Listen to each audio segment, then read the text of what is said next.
मैंने इस केस पर काफी समय तक रिसर्च किया और जो सच सामने आया वो किसी भी इंसान को अंदर तक हिला सकता है। अमेरिका के न्यू मैक्सिको के एक सुनसान जंगल में एक ऐसा घर है जहां से लोग जाते तो हैं लेकिन कभी वापस नहीं आते।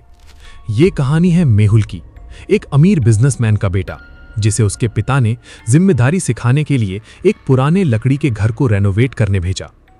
वो घर उसी खौफनाक जंगल के बीच था। मेहुल का कजिन रतन पहले से वहां काम कर रहा था, लेकिन अचानक उसका संपर्क टूट गया। जब मेहुल वहां पहुंचा तो उसे 3 मजदूर मिले, लेकिन रतन कहीं नहीं था। रात होते ही दरवाजे पर खटखटाहट शुरू हुई। एक मजदूर बाहर गया और कभी वापस नहीं आया। फिर दूसरा, फिर तीसरा, तीनों गायब हो गए। अब मेहुल अकेला था और डर उसके चारों तरफ फैल चुका था। डर के मारे उसने घर के मालिक को फोन किया और जो जवाब मिला वो और भी खतरनाक था। बेसमेंट में जाओ। नीचे उसे मिला एक क्रॉसबो, जहरीले तीर और एक चिट्ठी जिस पर लिखा था किल देम। तभी मेहुल को सच्चाई समझ आई।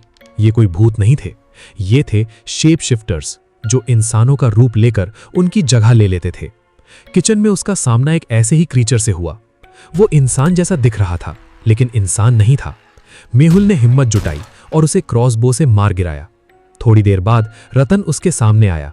उसने मेहुल को गले लगाया, लेकिन उसी पल वही अजीब बदबू। मेहुल समझ गया ये उसका भाई नहीं है और मजबूरी में उसे भी मार दिया। जब मेहुल ने बेसमेंट का एक और दरवाजा तोड़ा तो अंदर का नजारा और भी डरावना था। वहां असली रतन और बाकी मजदूरों की लाशें पड़ी थीं। घर के मालिक ने आखिरकार सच कबूल किया। वो सब जानता था, लेकिन घर बेचने के लालच में उसने सब छुपा लिया। मेहुल अपने भाई की लाश लेकर भारत वापस आया और उसका अंतिम संस्कार किया, लेकिन उस जंगल का रहस्य आज भी वहीं जिंदा है।